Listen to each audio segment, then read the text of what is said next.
अस्सलाम वालेकुम स्टूडेंट्स, हम जनरल साइंस का 9th चैप्टर पढ़ रहे हैं। आज का हमारा टॉपिक है रेडियो वेव्स। तो रेडियो को आपको पता ही होगा किस तरह का होता है। ये उसकी एक डायग्राम है, ठीक है। पुराने ज़माने के जो रेडियो थे वो इस तरह के होते थे। अब तो हमारे मोबाइल फ़ोन्स में ही रेडियो आ गए हुए हैं, लेकिन जो पुराने रेडियो थे वो इस तरह के होते थे। स्टार्ट करते हैं। आप जानते हैं कि आवाज़ वेव्स की शक्ल में हमारे कानों तक पहुंचती है। वेव्स मतलब लहरें जिस तरह होती हैं। इसे गुजरने के लिए एक मीडियम की ज़रूरत होती है। मीडियम मतलब जिसके ज़रिए वो एक जगह से दूसरी जगह जा सकें। तो रेडियो वेव्स को एक मीडियम की ज़रूरत होती है। इसके लिए बरअक्स रोशनी भी वेव्स की ही एक किस्म है, जिसे गुजरने के लिए मीडियम की ज़रूरत नहीं होती। तो रोशनी है दूसरी एक चीज़, वो भी वेव्स की शक्ल में ही लहरों की शक्ल से एक जगह से दूसरी जगह जाती है, लेकिन उसको मीडियम की ज़रूरत नहीं होती।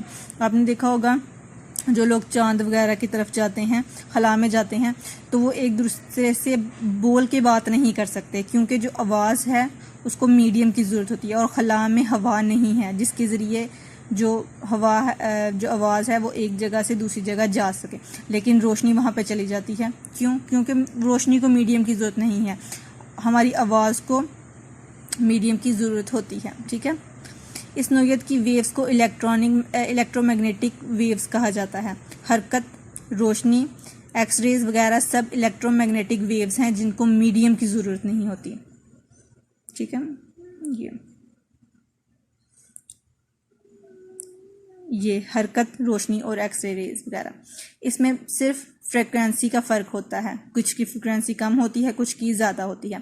इलेक्ट्रॉनिक मैग्नेटिक वेव्स की एक किस्म रेडियो वेव्स है, जिसकी फ्रिक्वेंसी, ये आपने याद कर लेना, ये आपको एज MCQs भी आ सकता है कि उसकी जो फ्रिक्वेंसी है वो कहाँ से लेके कहाँ तक है। तो रेडियो फ्रिक्वेंसी जो है वो 10 किलोहर्ट्ज़ से लेके 10 मतलब इसके साथ 80 और हैं हर्ट्ज़ तक होती है। इसकी स्पीड रोशनी के बराबर होती है। स्पीड इसकी रोशनी जितनी ही होती है, ठीक है। रेडियो वेव्स को कैरियर वेव्स भी कहा जाता है। कैरियर क्या होता है? जो चीज़ कैरी करता है, उठाता है। क्योंकि ये रेडियो, टीवी और दूसरी नशियात को एक जगह से दूसरी जगह लेके जाता है, इसलिए इसको कैरियर वेव्स, जो लेके जाता है उसको कैरियर वेव्स कहते हैं, ठीक है। तो ये हो गया रेडियो वेव्स, ये देख लेना है, रेडियो इसने ईजाद किया था। नेक्स्ट आ जाता है रेडियो सिस्टम। सिस्टम से मुराद ये है कि पहले हमने रेडियो वेव्स के बारे में पढ़ा, अब हम पढ़ेंगे कि रेडियो जो है उसका जो पूरा सिस्टम है वो काम किस तरह से करता है। स्टार्ट करते हैं। रेडियो वेव ज़्यादा फासले तक नहीं जा सकती, इसकी स्पीड भी बहुत कम होती है। ज़्यादा दूर नहीं जा सकती, उसकी स्पीड जो है वो बहुत स्लो होती है। और ये आगे लिखा हुआ है कि उसकी स्पीड कितनी, यानी 340 मीटर फी सेकंड तक वो जा सकती है।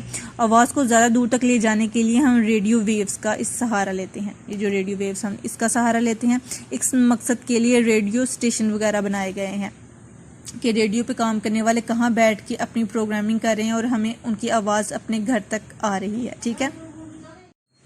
रेडियो स्टेशन पर माइक्रोफोन आवाज़ को इलेक्ट्रिक सिग्नल्स में तब्दील करता है। तो जो बोलता है वो माइक्रोफोन में बोलता है, तो जो आवाज़ होती है वो इलेक्ट्रिक सिग्नल्स वगैरह में तब्दील हो जाती है।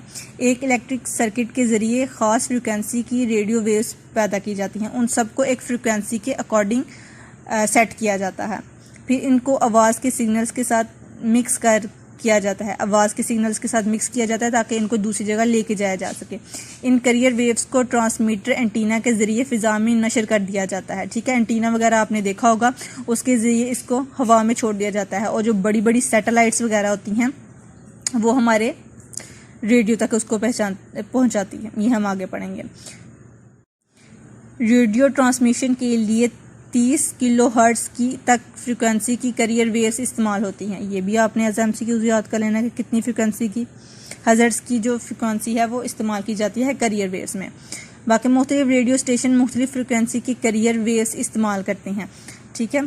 फ्रिक्वेंसी वगैरह हम अपने मोबाइल पे सेट करते हैं, ये लिखा हुआ आगे। हमारे रेडियो सेट एक रिसीवर है। जो हमारे घरों में रेडियो होता है वो एक रिसीवर का काम करता है, जिसकी हम ट्यूनिंग वगैरह करते हैं। इसमें सर्किट की ट्यूनिंग करके मुतालबा फ्रिक्वेंसी मुंतखब की जाती हैं। जिस तरह हमारे सियालकोट में का शायद चैनल 94 है, तो ये उसकी फ्रिक्वेंसी सेट की गई है कि जो सियालकोट का रेडियो स्टेशन है उसकी, अब मुझे कंफर्म नहीं है उसकी क्या फ्रिक्वेंसी है, हम काफ़ी पहले सुनते होते थे, 94 FM है शायद।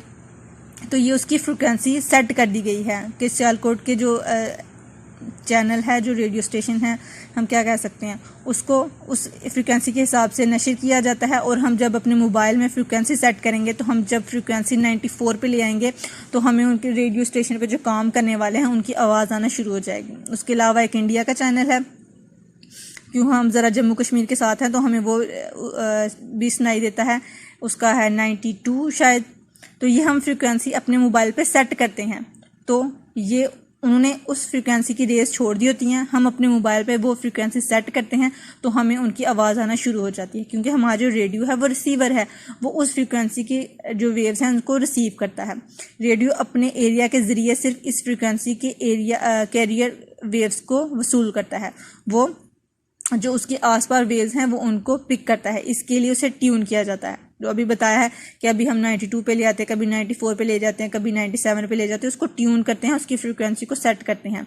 रिसीवर कैरियर वेव्स में से आवाज़ के सिग्नल्स को अलग कर लेता है, ठीक है। जो रिसीवर है वो ये काम करता है। आखिर में रिसीवर आवाज़ के जो सिग्नल्स वगैरह आ रहे होते हैं आवाज़ के, उसको एम्पलीफायर करता है। एम्पलीफायर कहते हैं उसको बड़ा करना, क्योंकि वो सिग्नल्स हैं वो बहुत थोड़े छोटे छोटे होते हैं, तो उसको एम्पलीफाई करता है, उसको उसकी साइज के हिसाब से उसको बढ़ा देता है, इसलिए हमें उसकी आवाज़ जो है वो स्ट्रॉन्ग आती है, वरना वो आवाज़ बहुत कम आए अगर एम्पलीफायर ना हो।